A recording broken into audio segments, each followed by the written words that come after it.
Shalom, brothers and sisters. Welcome again to another edition of The Real Truth of the Bible. I'm Brother Rafah Cheyenne, and the topic I wanted to talk about today is a very interesting topic, dealing with why good girls love bad guys. And there is a biblical understanding behind it, because the lesson for today is called The Biblical Understanding of Why Good Girls Love Bad Guys. And this, like I said, it's an interesting topic.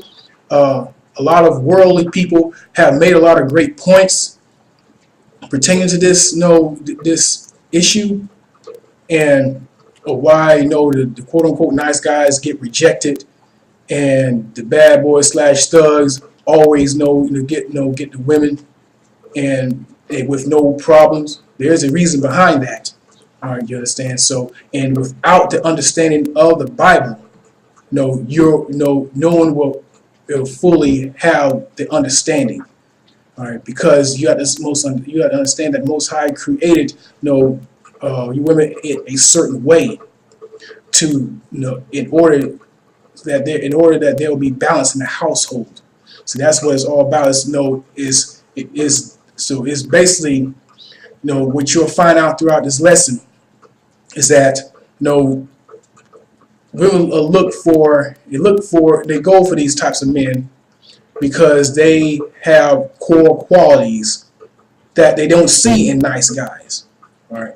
So these core qualities are, which you'll find out, are the image and likeness of the Most High. All right. So this is going to be a lesson where hopefully everybody will be edified and will have a better understanding, on this topic, and also we'll also realize that no one from neither the Christian nor the Hebrew Israelite community has ever touched on this subject. When it comes to the closest that they touched on this subject, well, not really even touched on the subject, was they do lessons on marriage, which is a good thing. All right, we should have lessons on marriage, for edification, but no one from, like I said, no one from neither Christian or Hebrew Israelite community, to the best of my understanding, have ever touched on this subject. And like I said, there is a biblical understanding. It's going to be a very interesting one throughout the lesson. I'm also going to show the relationship between the Most High and Israel, who you call God, all right, in Israel, as that of a husband and wife, because there are scriptures throughout the Bible that describe that relationship. So we're going to look at the position of the Most High. What is He? And so all that is going to be the blueprint of how a man is supposed to operate, because a man is supposed to operate as an alpha male. All right, because this is why women ignore nice guys, because they don't have those core attributes. All right, and like some the women that some sisters that I've listened to on YouTube say, it's not so much that they're nice guys, but they're just doormats. They're just idiots. So which I can agree with. So the first scripture I'm going to go to is Genesis 1:26, and I'm going to explain why I agree with that. So Genesis chapter 1 verse 26. And the Most High said, "Let us make man in our image, after our likeness, and let them have dominion over the fish of the sea, and over the fowl of the air, and over the cattle, and over all the earth, and over every creeping thing that creepeth upon the earth." So first and foremost, what you must understand, everyone, is that man is supposed to operate in the image and likeness of the Most High. All right, he's made in the image and likeness of the Most High. So by him being in the likeness of the Most High, he's supposed to operate like the Most High, but on a lower level, of course. All right, because he's not the Most High, but he's supposed to operate as the reflection of the Most High. In other words, the Most High is mini-me.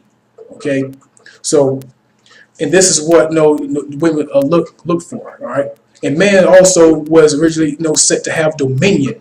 So dominion, basically, rulership. So when you look at So basically, when women see the thug slash bad boys, they see, they see attributes in them that that are, that shows qualities of a ruler or a king.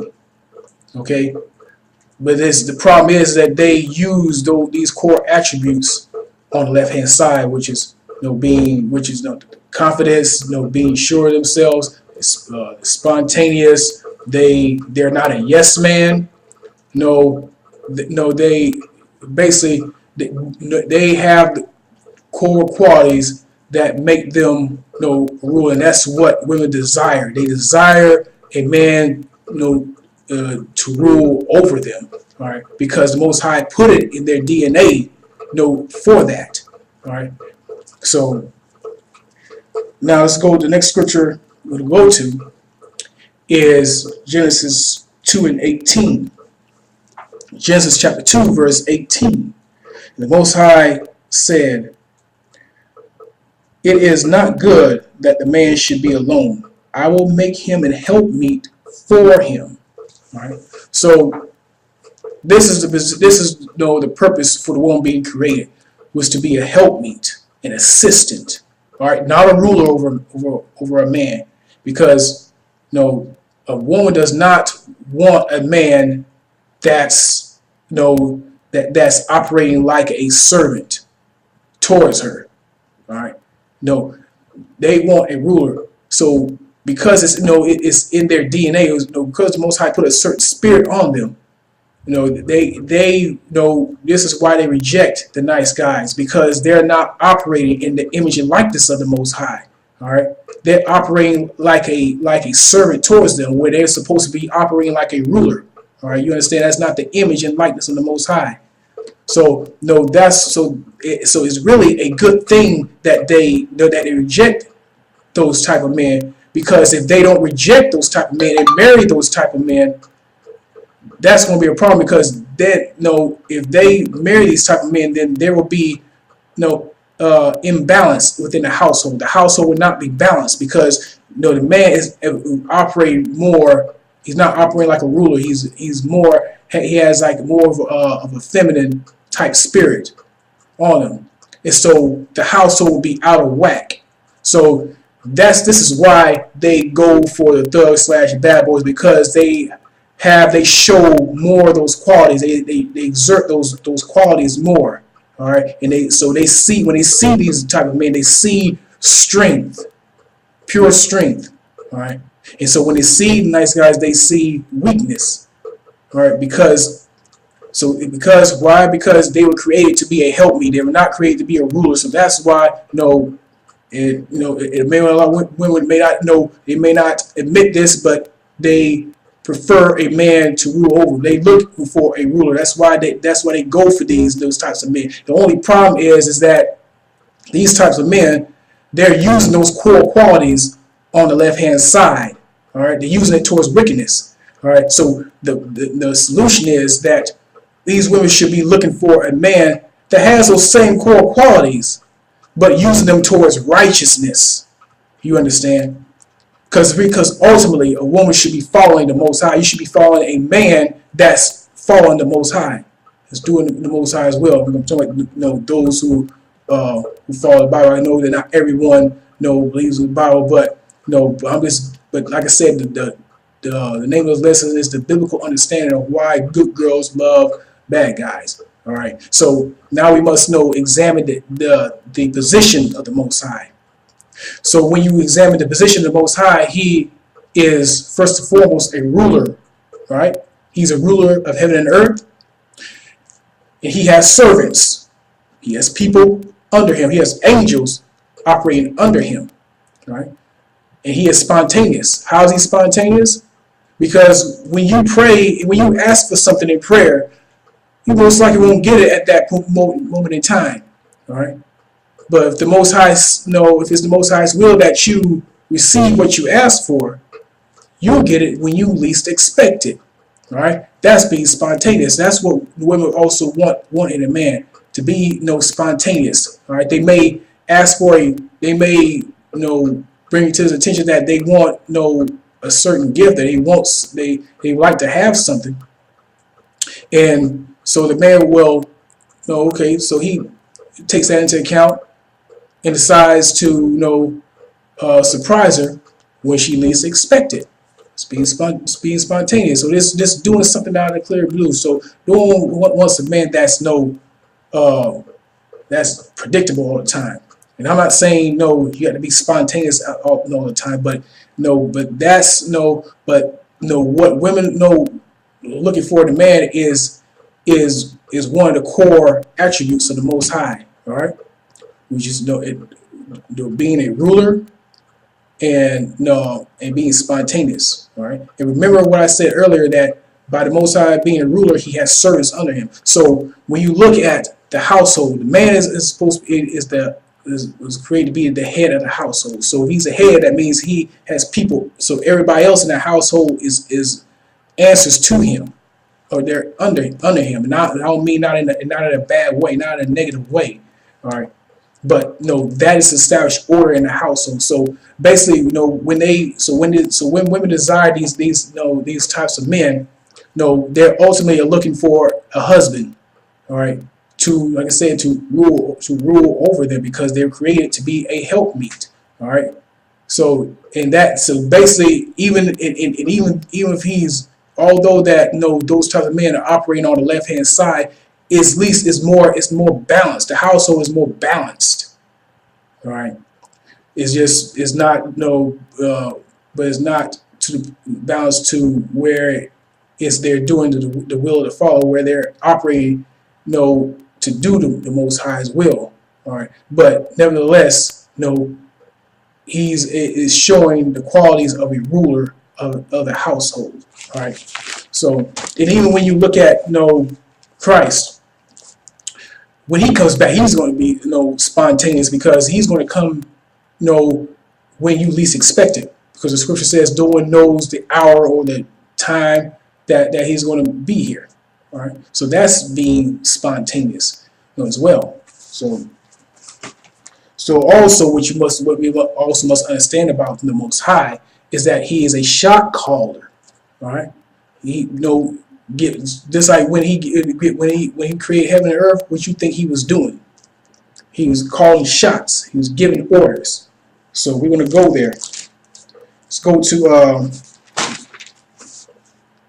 we're going to go to Genesis chapter 1 verse 3. We're going to try to skip down a few verses too. And the Most High said, "Let there be light," and there was light. Hey, turn on the lights. See, he's giving orders. Verse 6. And the Most High said, "Let there be a firmament in the midst of the waters, and let it divide the waters from the waters." All right, divide the waters. All right, let there be a firmament. So he was giving. You see, the Most High was giving orders. All right. So so by him giving the orders, that means there were beings under him that was like following the orders and creating heaven and earth. So he's a shot caller. So that's what women want also in man. A man that not that he has to be an executive or have a high position, but this is what rulers do. They give orders. All right, because really they like to know. Because really, a lot of them may not admit it, but you like being told. You like a man that's in a strong position. All right, to tell you what to do. You love when a man tells you what to do. All right, because like I said, you was created to be a helpmeet, not a ruler. So, and if you don't, and so any other spirit that you have is a Jezebel spirit. All right, but this is why when we're created according to Genesis 2:18 is to be a helpmeet, actually really to ultimately help the man do the will of the Father. Okay, so also, okay, so we're gonna go down a few more verses. We'll go to verse 9. All right, and the Most High said, "Let the waters under the heaven be gathered together and unto one place, and let the dry land appear and it was so. All right, let the dry land appear. All right, let the waters under the heaven be gathered together. So that's him, see, giving orders. All right, so when a man is ruling over his household, what does he do? He's giving orders. He makes the rules. The woman enforces the rules, and the children adhere to the rules. You understand? All right. So they, so this is why nice girls. This is why nice guys finish last. They because they, like I say, I'm gonna say this throughout the lesson. They do not operate in the image and likeness of the Most High. All right. They do not show none of these strong qualities. All right. So so therefore, the woman will not ultimately want you as their husband. Because you are showing that you can't rule. All right, and you understand, and a ruler. All right, whether it's okay. Let's look at the kings. You had righteous kings, and you had wicked kings. But the bottom line is that they were both rulers. Throughout the Bible, you had righteous kings like David, and you had a wicked king like Saul. All right, but nevertheless, they were both rulers, and they were both shot callers. It just one was operating in wickedness, and the other kings were operating in righteousness. So, like I said, it's not that a woman does not want a good man. They do want a good man, but they want a good man that has those core qualities. So this is the reason why a lot of women especially in their younger age that they deal with these types of men, and always get screwed over at the end, and always don't work out. But they always find themselves coming back to them over and over and over again. They always find themselves coming back to these types of men that's at the end is not going to do anything but misuse them. All right, and just kick them to the curb. All right, there's a reason for that. All right, because and this is what sisters must understand. They got especially the younger sisters. They got to understand that they can't be so carnal minded to the point where that's what that's all that they are looking at. All right, you got to look at the whole embodiment of a man. Of course, you should be looking for those core qualities, right? Just being confident. You want a man. Of course, you want a man that's not a yes man. Man that's not apologetic and is groveling. Being up under you and groveling. All right. Of course you don't want that. All right. And you do find it in those types of men, but neglect to look at the other issues about him that's detrimental to you. You understand? So let's go to Genesis chapter 3 verse 15. Genesis chapter 3 verse 15.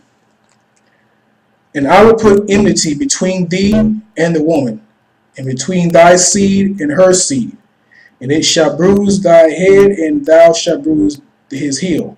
Verse 16. Unto the woman he said, I will greatly multiply thy sorrows. All right. Which means, when it says to multiply your sorrows, mean, for example, when it comes to the death of a loved one, the woman normally grieves harder than a man. All right. A woman will break down more so than a man when it comes to the death of a loved one. All right. So yeah, they will go through more sorrow when it comes to situations like that. All right. In thy conception, in sorrow thou shalt bring forth children, and thy desire shall be to thy husband, and he shall rule over thee. All right. So first and foremost, what we must understand is that it says that thy desire shall be to thy husband. So the woman will have an inordinate desire to have a husband. All right, to the point where this is why I know a lot of young women tend to go through this cycle of dealing with these types of men and always getting screwed over time after time after time again, because because they have this inordinate desire to ultimately find a husband, but because they're so carnal. See, but the problem is they're so carnal minded. All right, they don't look at the other issues about this man. All right, if they were more spiritual, see that if you were more spiritual, you would you would still look for for a man that has these core qualities. But if you was more spiritual, you would avoid those types of men who are ultimately no good for you. So that's why a lot of you as y'all get older, you end up with 2, 3, 4, 5 kids. The man that this stuff you was dealing with, now he's in and out of jail, or he's in jail, or he just kick you to the curb, and now this now you want a nice guy. All right, because now you see that you're getting up there in age, and now you just want to give him the leftovers and stuff. So that's why hence the saying, nice guys finish last. All right, you understand? So so basically that's why. So your desire would be to thy husband, but but if you were spiritual, that's why it's so important to know you will be able to see the certain signs. But because women are so carnal, they just ignore it. All right, and they ignore it so much because they want they ignore it to the point where that's all they see is the core qualities of a man, the core qualities that they want. All right, and so it is redundant. So what women must understand is that you got to look for a man. You got to seek a man that has those same core qualities. All right, the qualities of an alpha male. All right, and being a ruler. All right, not a yes man, not apologetic. Not weak. All right, so I'm not saying to not find a strong man, but yes, find a strong man. All right, look for those same qualities that you've been looking for, but find it in a man who's operating in righteousness and not in wickedness. See, if more women would understand that, all right, they would then they would know why. They'll know what's really going on. Okay, now I got to find a man that has has those same core qualities, but who's operating on a positive level and not a negative level. All right, you don't want a man who's operating on the left hand side, especially if you're into the word. All right, because you want a man that's ultimately following the Most High, because you're following the Most High. So of course you don't want to follow a man that's not following the Most High. All right, because that's wickedness. So yes, so I want to make that clear that ultimately, sisters, you should be following the Most High. All right, but have a man that's operating in righteousness, so there will be perfect harmony in the household. And like I said, and I think I said this earlier, I don't think I didn't, but see, this is why the reason why women reject nice guys is really a good thing, because that's a protection. That is a built-in mechanism the Most High put in you. All right, so that you can ultimately have balancement in the household, because you don't want a feminized man. All right, because you're feminine. There does not need to be two feminine figures in the household. It's supposed to be a masculine figure and a feminine figure. All right, so that's balancement. And even when you look at the Jacksons, the parents of the Jacksons, let's see, Katherine Jackson and Joe Jackson. If you've seen the Jackson movie many years ago, you will see that Joe Jackson, he was that stern masculine figure in the household. All right, that demanded respect, that he controlled that household. All right, he may have been a little over the top, but the bottom line is he exerted that image and likeness of the Most High, even though even though he wasn't operating in righteousness, but in essence it showed the core qualities, of a ruler, all right, of an alpha male, because Joe Jackson, he was the alpha male of that household. Okay, Catherine Jackson, she was that calm, nurturing figure in the household. That calm figure that would tell the child everything's going to be all right. All right, so that right there is balancement within. That is balancement within the household. All right, a woman does not want a man that's like operating like her, and so that's being, because that's out of order. All right, especially if you have children. The children need to have they need to have two decent examples of what what a man is supposed to be and what a woman is supposed to be. All right, for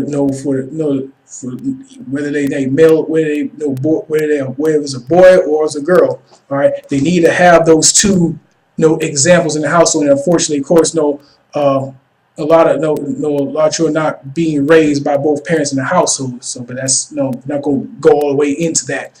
But the bottom line is, like I said earlier, that is really a defense mechanism that the Most High put within you women, so that they will ultimately be balanced in the household, because you want a man that's going to show strength, and a man that's not that's like bending over backwards for you and going out of his way and out of the rip, just buying you stuff and is telling you he loves you, and it's only been the first few days or the first week and stuff. So that's all that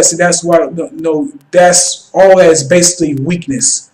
He's not giving you you've never had an opportunity. He's not giving you an opportunity to prove yourself. All right, because just like when you look at the Most High,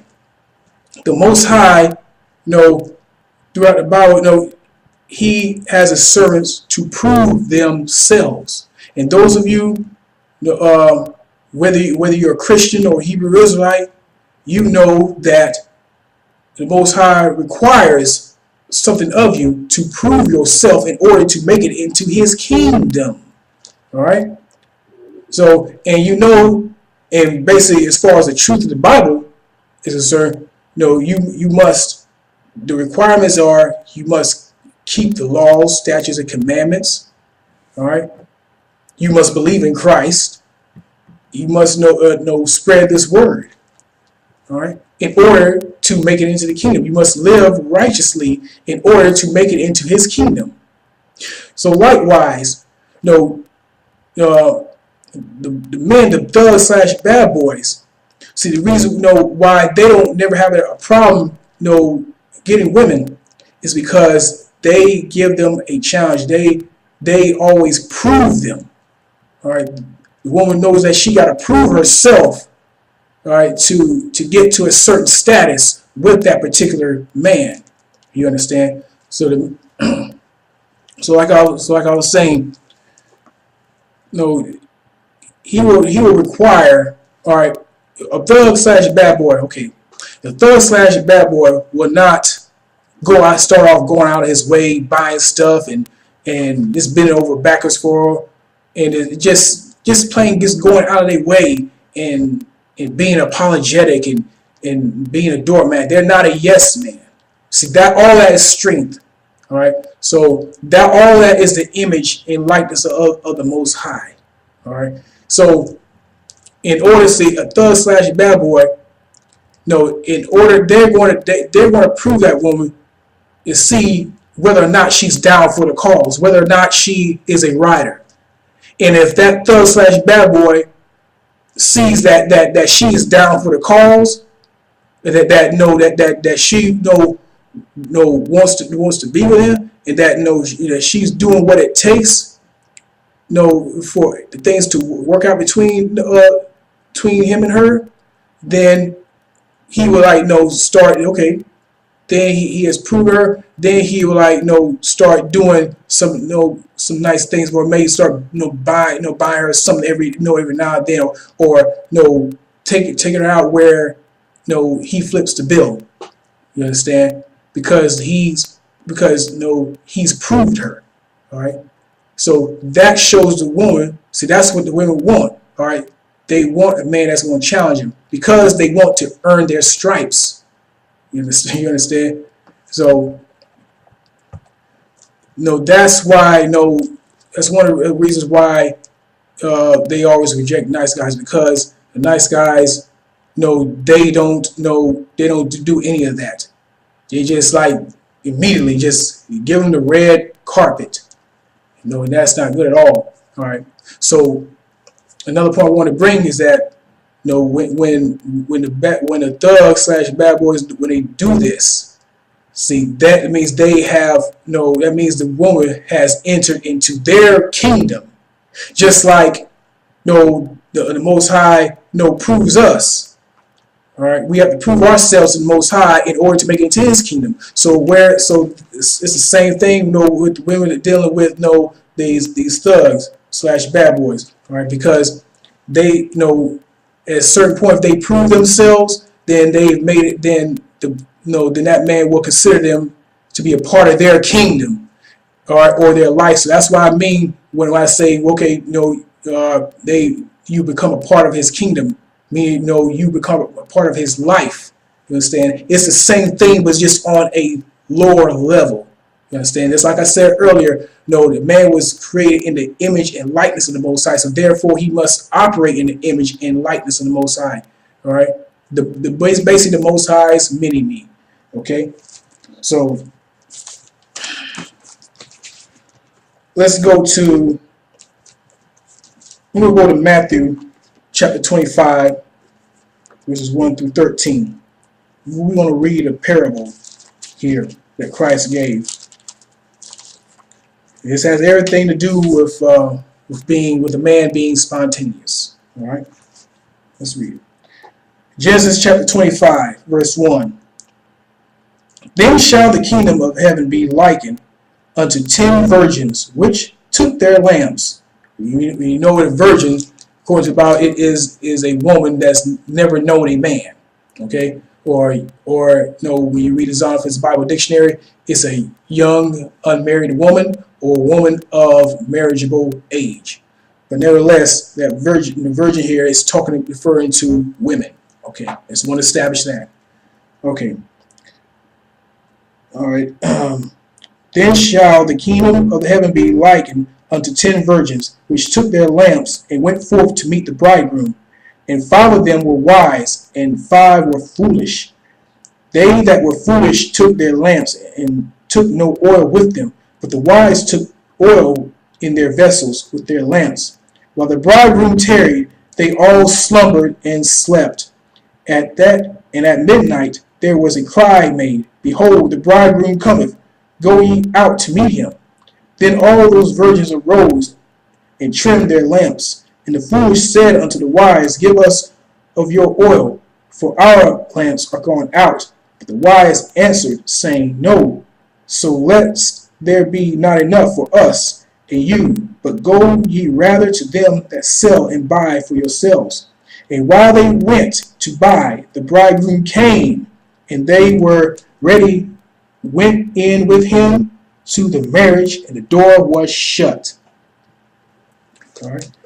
Afterward came also the other virgins, saying, Lord, Lord, open to us. But he answered and said, Verily I say unto you, I know you not.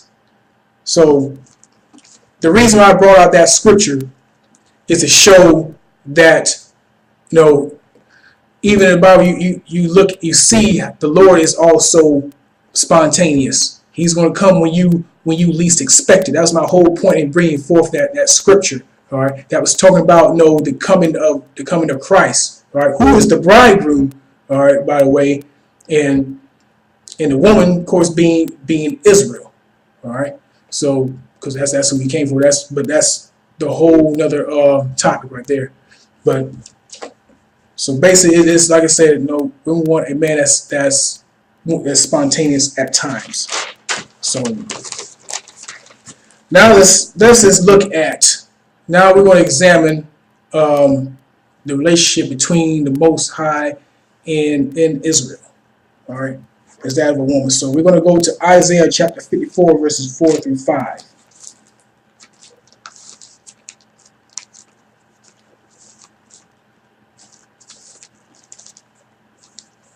Isaiah chapter 54, verse 4 through 5. Fear not, for thou shalt be ashamed, neither be thou confounded. For thou shalt not be put to shame, for thou shalt forget the shame of thy youth, and shalt not remember the reproach of thy widowhood any more. For thy Maker is thine husband, the Most High of hosts is his name. I'm going to read it again. For thy Maker is thine husband, the Most High of hosts is his name, and thy Redeemer, the Holy One of Israel. All right. The power of the whole earth shall he be called. All right. So that's the Most High's position as a husband. So I want to establish that, all right, as a platform. So, all right, before I move on to the next scripture. So now we're going to go to Numbers chapter 21, verse 5. So we're going to see how the Most High dealt with this woman, which is called Israel. We want to give an example of how he dealt with her, and how, which is basically really shows how a man should deal with a woman, deal with his wife. Okay.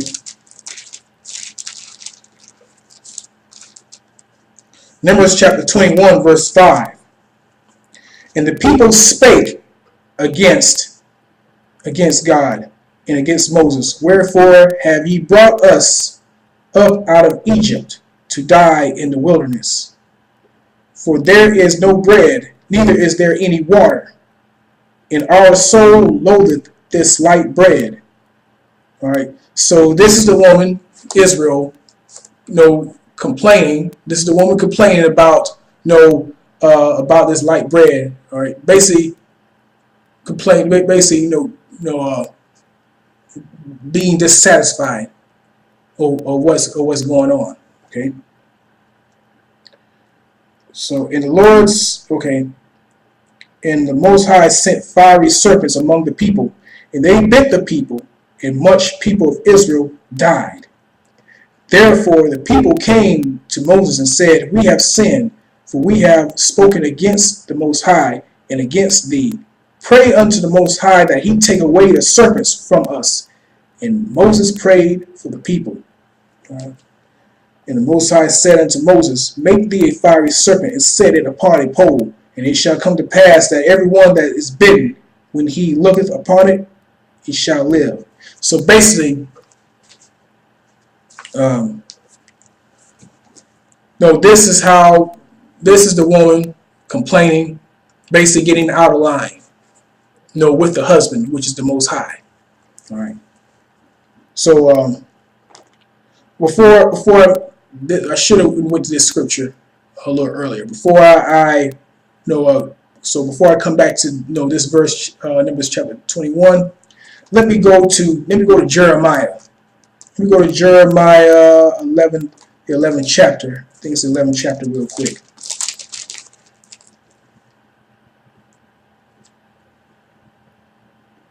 Let's see.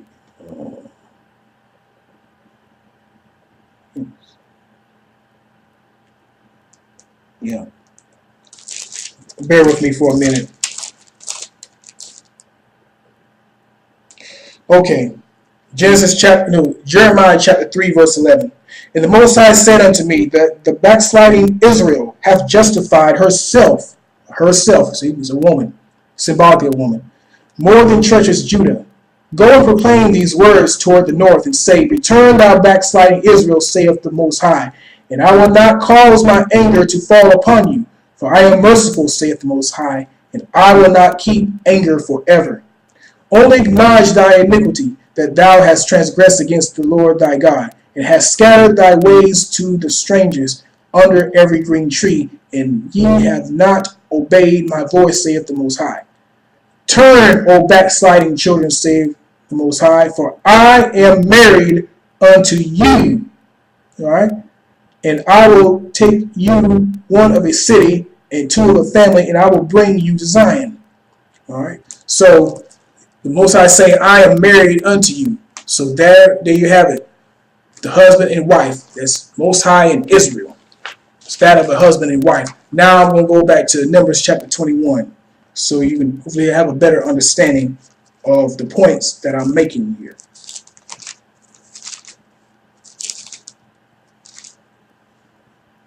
I'm going to go back to Numbers 21:5. And the people spake against the Most High and against Moses, wherefore have ye brought us up out of Egypt to die in the wilderness? For there is no bread, neither is there any water, and our soul loatheth this light bread. And the Lord sent fiery serpents among the people, and they bit the people, and much people of Israel died. All right. Therefore the people came to Moses and said, we have sinned, for we have spoken against the Most High and against thee. Pray unto the Most High, Ahiah, that he take away the serpents from us. And Moses prayed for the people. So basically now this is the woman, Israel. They were complaining about just getting only, they were praying about a lack of water, and they were getting tired of the manna. And so basically this is the woman getting out of line. So what did the husband do? He sent fiery serpents to put her back in line. So this on a lower level is how a man should operate, as the ruler of the household. Anybody if she gets of course if she gets out of line, and if it's like if it's outside of of what if she's getting out of line outside of what the word says, or the order of the household, basically, then he must check her. I'm not saying to beat your wife. No, you're not supposed to do that. All right, because that's your flesh. Man's not supposed to he's not supposed to be abusing his flesh. All right.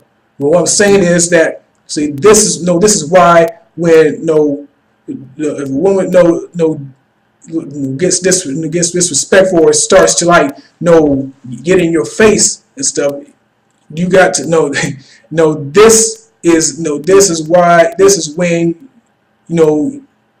she needs to be put in line and stuff. And now all a lot of your sisters may not like to hear that and stuff, but but a lot of y'all really you want a man to put you in line. But some of y'all really would test. You would do that just to test a man, to see if he still has those alpha male qualities, to see if you're gonna be put in line, because a lot of you really like that and stuff. Okay, so basically I just use that scripture as an example of the Most High checking Israel, and he did it many times. When the woman did not follow the laws, every time when they broke the Most High's laws, statutes, and commandments, what happened to the woman? They went into captivity over and over and over again. That's the Most High checking the woman throughout the Bible. All right, he had to keep checking her, keep putting her in line. All right, through the use of captivity, and that's why our people here, the blacks, Hispanics, and Native Americans, all right, which represents Israel, the woman, because the Most High, put us in check, put the woman in check, so that we can get back in line by following his laws, statutes, and commandments. Okay, so all right, so now what I'm going to show a few examples. I'm going to talk about a couple of reality shows that were out some years ago, of course, back when I was in the world.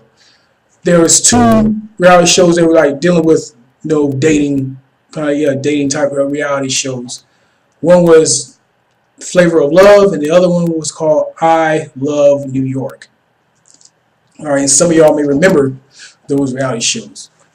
Let's take the Flavor of Love. You had 1 and 2 and 3. All right. Now the concept, you had about 20 each on each season. You had 20 women that set out to prove themselves worthy of being a part of Flavor Flav's life. All right. They all was competing to prove themselves that they were worthy to ultimately be Flavor Flav's wife and to be a part of his life or a part of his kingdom. All right. You understand? So that's what the woman was supposed to do. They're supposed to prove themselves worthy. Not just get instant access and being treated. They don't want to have the instant red carpet treatment. All right. But that was basically the concept, which is really in order with that. Even though these reality shows are foolish, it was all stupidness, but the core the core essence of it was in order. All right, because they, like I said, each one of them set out to prove themselves. All right, to show Flavor Flav that that they were down for the cause. You understand? Now you look at I Love New York, which was an offshoot of Flavor of Love. Right? You had this woman named New York, and I guess they had they had 2 seasons. Maybe they had a season 3. I'm not sure. But it was the same concept of people trying to prove themselves worthy. But in this case, it was men trying to prove themselves worthy to that they were worthy to be a part of her life. You understand? And that was backwards. That's out of order. That is out of order. Okay? And I'm going to show you. I'm going to show that. So we're going to go to 1 Corinthians. 1 Corinthians, I think, chapter 11.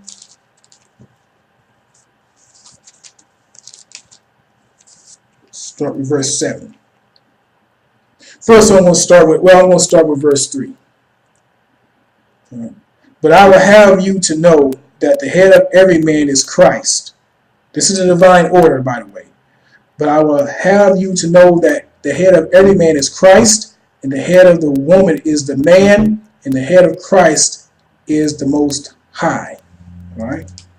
The head man, it says man is the head of the woman. Okay. So man is not it's not supposed to be groveling over and trying to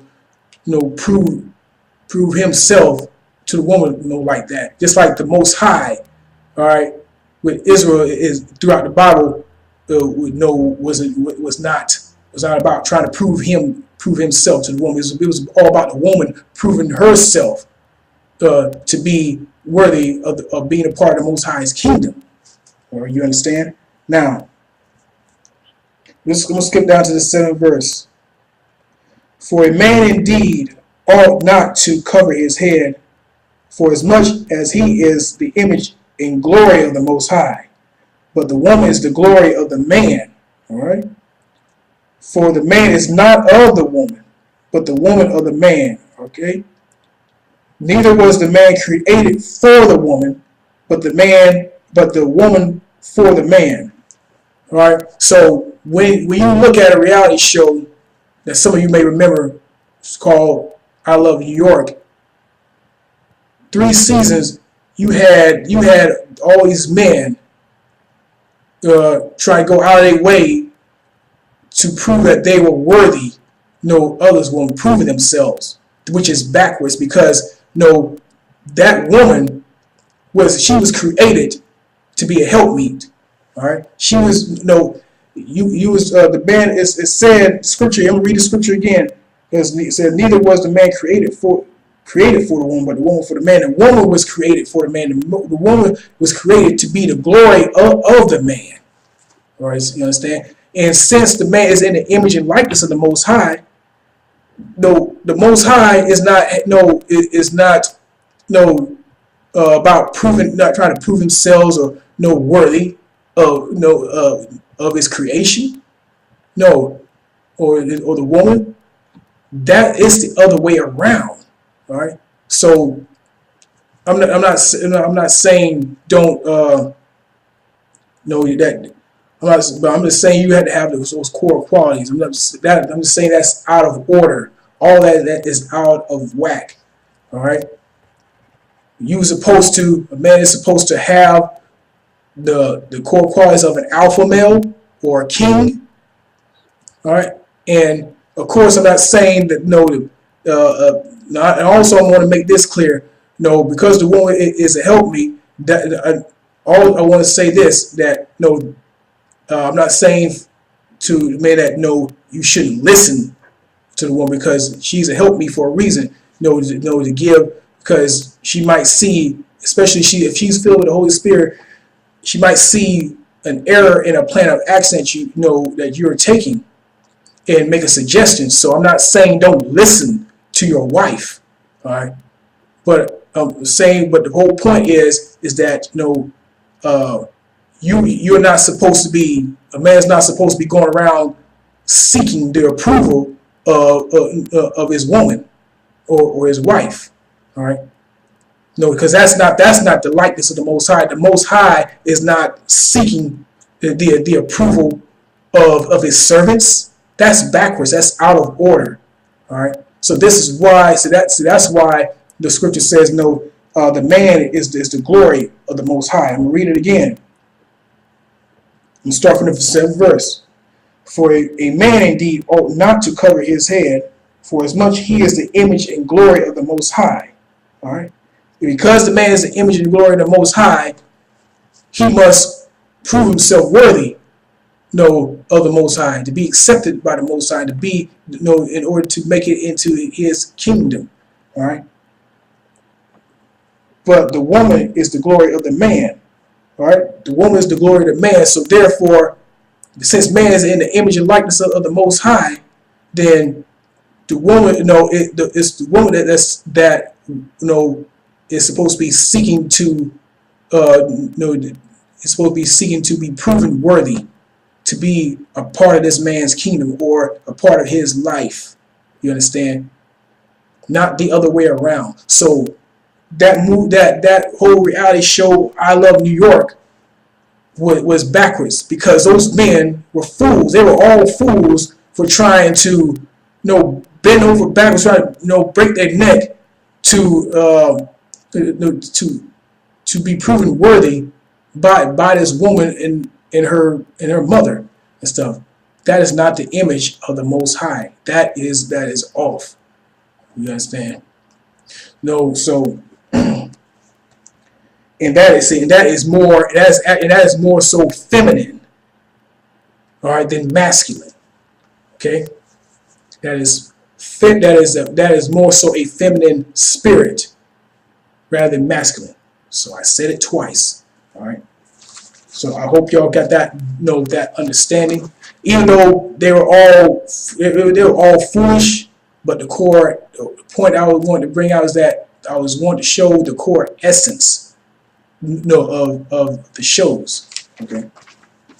Now, let's see what we're going to go. Okay, the next scripture I'm going to go to is out of the Apocrypha. And some of you may not know this, but the Apocrypha was a part of the original 1611 King James Version. It was taken out back in 1928 by the Roman Catholic Church because there were certain things in the Apocrypha that they did not want to be known. So they took it out, and it's told the pastors to tell them that it's not inspired. So I just want to give a brief history on that. So The scripture I'm going to go to is 1 Ezra, chapter 4, verse 26. Yea, many there be that have run. I'll start from the 25th verse. Slack. Wherefore a man loveth his wife better than father or mother. Yea, many there be that have run out of their wits for women, and become servants for their sakes. I'm going to read it again. Yea, many there be that have run out of their wits for women, and become servants for their sakes. All right. Many also have perished, have erred, and sinned for women, like David, like King David. All right, he could have had pretty much any woman that he wanted, but he chose to deal with a married woman, a woman that belonged to another man, and set that man up to be killed. All right, see that? So that's an example of a man committing sinning in order to gain a woman. All right, and I'm gonna read this verse again because it's a powerful verse. The 26th verse says, "Yea, many there be that have run out of their wits for women and become servants for their sakes." See, that's where nice guys mess up at. Because see, this is a scripture that applies to them, because the nice guys go out of their wits, saying they go out of their way, bend over backwards. They give them the red carpet treatment. And it's off the rip. Just want to just do everything for her. Just want to be pleasing. Just want to please her. That's all that's on your mind. You want to just please her because you're just so mesmerized by her beauty and her features and things of that nature. And so that's why women generally don't respect you, all right? Because you acting like a servant. So they're not ultimately going to marry you. They're ultimately not going to want you. All right. The only woman that will take you is a gold digger. All right. If you got money, she'll deal with you as long as you provide financial assistance, as long as you're that bank, all right, that bank account, and just use you up. And that's not even a good woman. That's a wicked woman. All right. This lesson is about why good girls love bad guys or thugs. So a man that's is like going out of their way for a woman that has not proven herself worthy, that has not been challenged, is a fool, a complete fool. All right, you understand? So now I'm going to continue. Verse 28. And now do ye not believe me? Is not the king great in his power? The king is supposed to be great in his power. All right. Do not all regions fear to touch him? Yet did I see him in Apam, the king's concubine, the daughter of the admiral Partechus, sitting at the right hand of the king, and taking the crown from the king's head and setting it upon her own head, she also struck the king with her left hand. So check this out. This is a concubine. This is not even a certified. This is not even a wife here. This is a concubine here. All right, that's really disrespect. That's getting out of line, like snatching the crown off the king's head and putting it on her own, and then slapping him with it. All right, see, that's out of line. All right. And this is let me watch this now. Watch this now. I'm going to continue reading. And yet for all this the king gaped and gazed upon her with open mouth. If she laughed upon him, he laughed also. But if she took any displeasure at him, the king was fain to flatter, that she might be reconciled to him again. So this is the king, not operating as a true king, but he's, this woman, this concubine that slapped him, a woman that's basically beneath a wife, lower than a wife, And but obviously this king was so mesmerized by her beauty that he just let his guard down and not put her in check. You understand? So this is no. So that is not the image and likeness of the Most High. That is not the likeness of the Most High, because because basically even though this is talking about a physical woman, anytime Israel, the woman, disrespected the Most High, which that happened because they went into captivity over and over again throughout the Bible. The Most High always put that woman in check. Understand? Most High always put that woman in check. All right. So that's the point I wanted to bring forward. So when you don't especially if you're a righteous man, if you operate in righteousness and you have a woman that's getting out of line for whatever reason, that's not in harmony with the Most High, then you as the ruler of your household must put her in check. And so even when you're not married and you meet a woman, you got to show those serious attributes. You must do that, all right, in order for that woman to desire you. Because if not, they will continue. They will just ignore you. All right. You cannot play that nice guy role. That's why a lot of you nice guys, quote unquote nice guys, get treated more as a girlfriend type. Basically, no different than no different than a woman having a homosexual male friend, a male friend who's a homosexual. You basically at the same status as he is. Not that you're a homosexual, but you're not but basically you're like her homosexual friend, because that homosexual is definitely not operating in the image and likeness of the Most High. Damn sure is not operating in that. But they're carrying themselves more feminine. All right, because you notice that the girls, the women that have those type of men with them, have that feminine spirit, a serious feminine spirit on them. All right, so basically, they will be the type. All right, and she basically classifies you, in that same category. Not that you're gay, but you're operating in a more feminine spirit. Is this that man is more of a reprobate? He's basically that man's given up to a reprobate mind, so they all the way have that feminine spirit. All right, but you can't if you want to when that if you want that woman to pay you attention, to notice you, you can't have that spirit on you.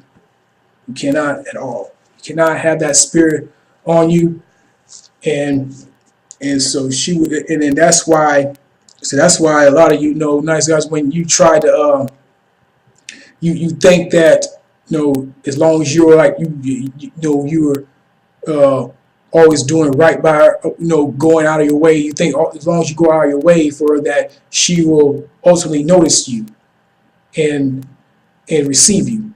I used to think the same thing many years ago. All right, and that didn't work.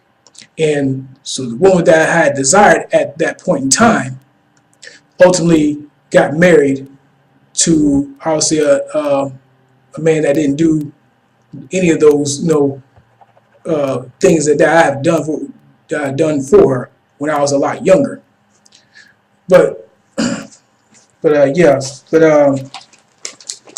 that's very important. You don't want to be treated like a girlfriend type. You don't want to be that type of brother that she runs to to cry on your shoulder and talk about why her boyfriend dumped her, or why things are not going right between her and her man and stuff. You don't know. You don't want to be that short of crime, especially. I mean, if you got if you already have feelings for her, so you don't want to be in that position at all and stuff. So let's continue. See, that's why I'm saying, and you notice the man that when they come to you and cry out, on your shoulders, they it's pertaining to an alpha male that they dealing with. But the only problem is this alpha male is dealing in wickedness that's not right for them. And again, like I said earlier, because they're just caught up in the core qualities and they're not looking at the whole aspect of that man, whether that man is right or not, because they're not spiritual. If they were more spiritual, they will avoid those type of men and look for an alpha male with the same qualities, like I said earlier, but operating in righteousness, which is in harmony with the Most High. You understand? Now let's look at a gang leader, and let's look at an elder of a camp. The gang leader, like I said, let's say he's okay. This gang leader, he's a head of a gang. He decides, he tells the men that are under him, the young men that are under him, let's do a smash and grab. So he organizes a smash and grab, meaning they'll probably go to some store late at night and just break in there, smash the window and break in there and steal a lot of stuff. So he's operating. So basically he's operating in confidence. All right. He's sure himself. All right. So he convinces these the men that are under him to do this. You understand? So and he's the type of man, like he doesn't back down. So he has no fear. So he's not thinking about the consequences. So therefore he has no fear of what will happen. He's basically gun ho about doing this wicked act. All right. So you see the core qualities there. He has confidence. This man has no fear in him. So and he's gun ho about it. But he's just operating in wickedness. That's the only problem there. All right. So and unfortunately, these will be the type of men that that young women will seek out because they don't see anything else but the core qualities. All right. And so that's why your sisters and y'all got to, your young sisters, especially you got to you must realize this. All right. In order so that you can find a man who's working on the right hand side. Ideally spiritually, of course, but who's still that alpha male figure, that strong figure, that has those qualities of a king. So that's the point I want to make there. Now let's say that this same brother, so he has a life-altering experience, and he turns, he leaves the gang life, a thug life, and he comes into the truth. He decides he wants to become a man of the Most High. He becomes a camp elder, an elder of a camp. All right, but now those same core qualities that he has. When he organized those young men to do this wicked act of a smash and grab, to steal stuff, all right, with no fear. Now he's taking those same core qualities and using them towards righteousness. Like, for example, he organizes these brothers to go out street preaching. All right, when you go out and organize these brothers to go out street preaching, he's doing that, and then when they go out, they're dealing with all types of spirits that out in the streets, and And ultimately, what you have to understand when it comes to street preaching, brothers, every time when a brother goes out, the brothers go out street preaching, they're really putting their lives on the line because when you're preaching some serious truth, when you're preaching some serious truth according to the Bible, it's a possibility you can lose your life, in this active duty. You understand? So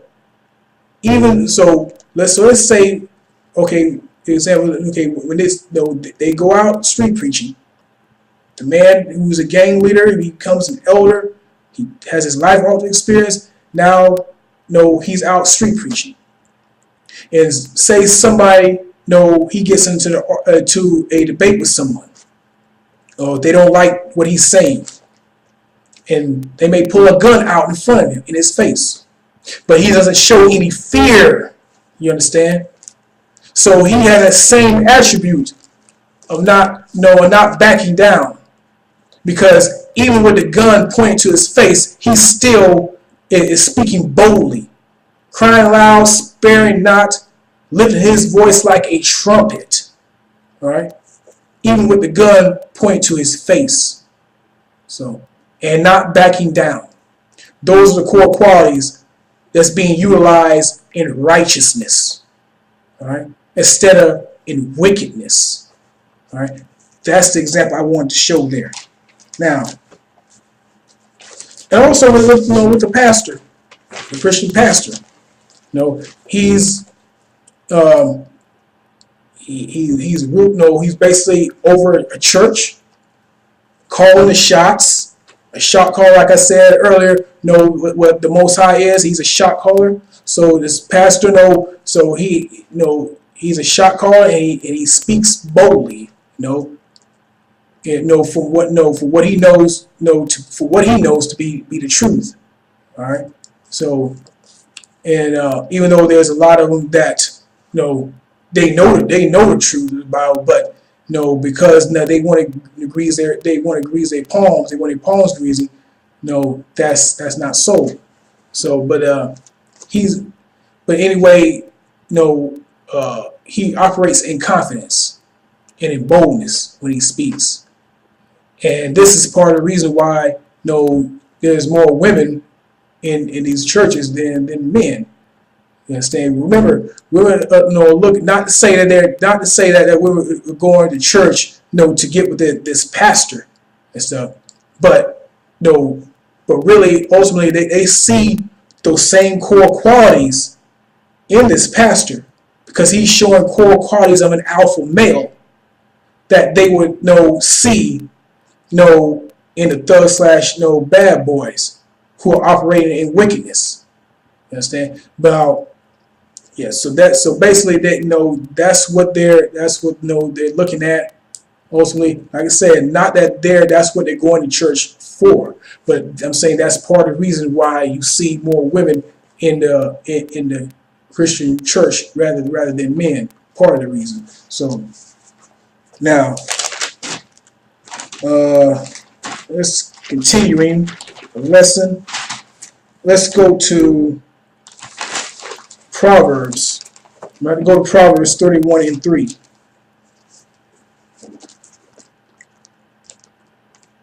Proverbs chapter 31, verse 3.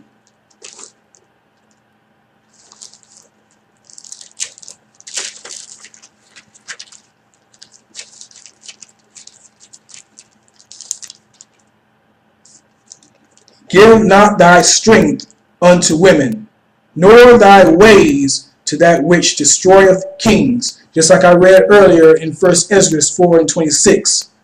All right. We'll read it again. Give not thy strength unto women, nor thy ways to that which destroyeth kings. All right. Strength. Now let's examine that word strength. We're going to go to look at the Strong's Concordance. We're going to go to H2428. H2428 in your Strong's Concordance.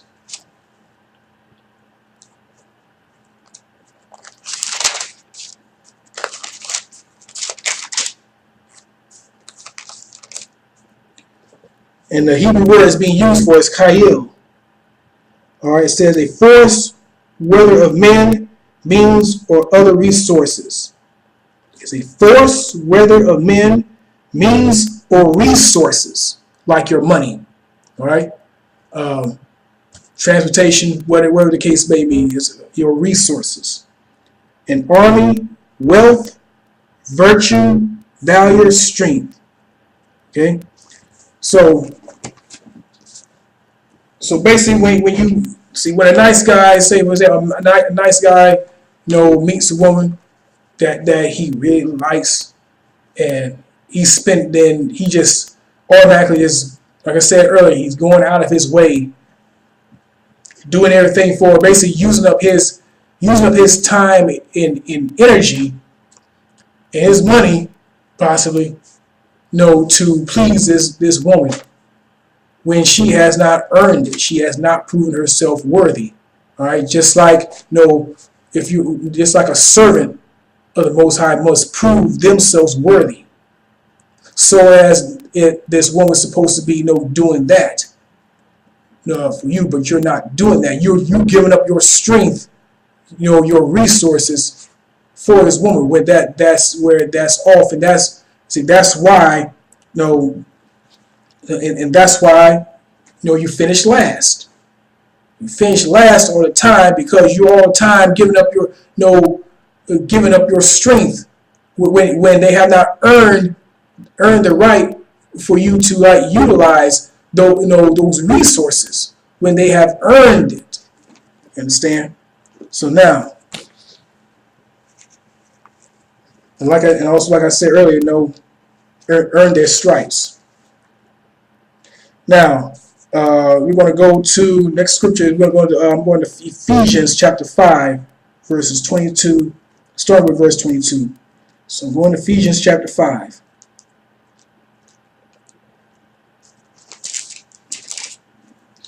Ephesians chapter 5, verse 22. Wives, submit yourselves unto your husbands, as unto the Most High. All right. For the husband is the head of the wife, even as Christ is the head of the church, and he is the Savior of the body. Therefore, as the church is subject unto Christ, so let the wives be subject. Let the wives be to their husbands in everything. All right, that's order. All right. So this is goes back to what I was saying earlier. Of the reason why women reject the nice guys, because they're looking for, because Most High put a spirit on them, a certain spirit on them to find a man to rule over, because it was spoken, it was written in Genesis 3:15 that the man shall rule over the woman, the husband shall rule over the wife. All right, so that's an alpha male. Alpha males rule over their household. That's order. And everybody that's under that household is subject to that alpha male. That is order. All right. This is why the scripture says, the wives, submit yourselves to your husbands. I'm going to read it again. Therefore, as the church is subject unto Christ, so let the wives be to their own husbands in everything. All right. Verse 25, husbands, love your wives, even as Christ also loved the church and gave himself for it. So at the same time, you love your wives. All right. Let's skip down to verse 31. For this cause shall a man leave his father and mother, and shall be joined unto his wife, and they two shall be one flesh. This is a great mystery, but I speak concerning Christ and the church. Nevertheless, let every one of you in particular so love his wife, even as himself, and the wife see that she reverence her husband.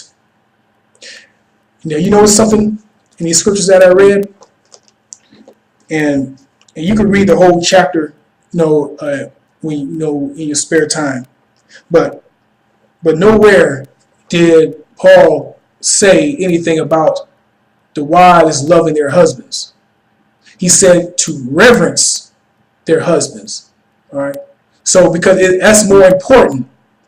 Because a woman that does not respect you, does not reverence you as the head, or if they just don't respect you, no period, no, would never consider you for a husband. They will just consider you as a doormat, or they will consider you as the equivalent to their homosexual friend, their homosexual male friend. You understand?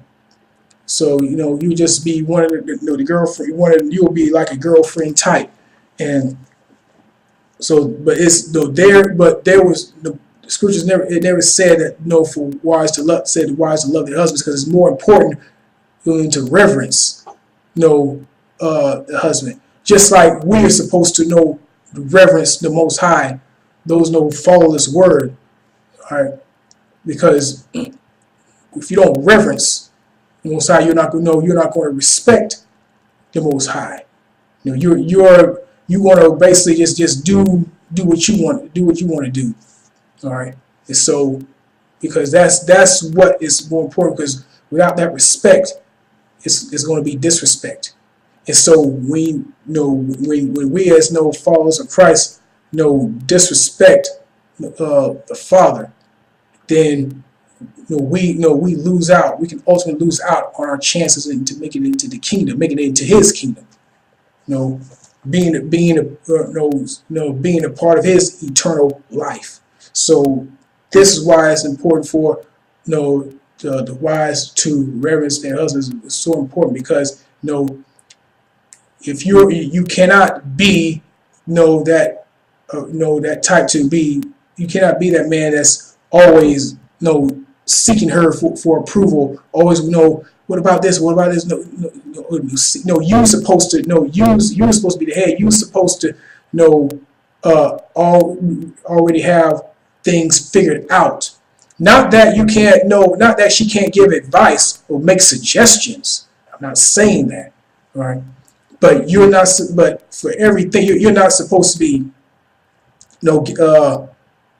seeking approval for her like a child. That's what that scripture. That's what it's saying. All right. Because if you're like acting like a child, always seeking her approval, then yeah, that respect will go out the window. You understand? The Most High does not operate like that. The Most High does not is not going to seek your approval.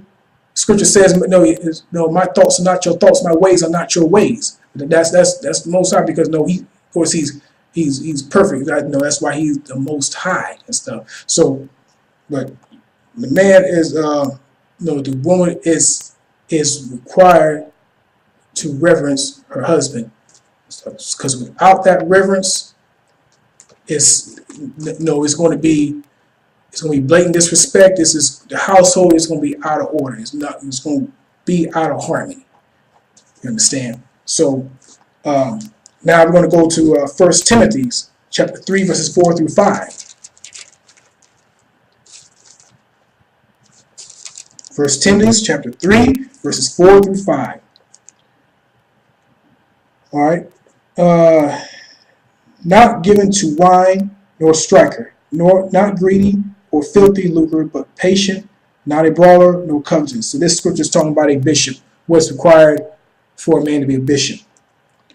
One that ruleth well his own house, having his children in subjection with all gravity. For if a man know not how to rule his own house, how shall he take care of the church of the Most High? So this scripture is talking about a man desiring the office of a bishop.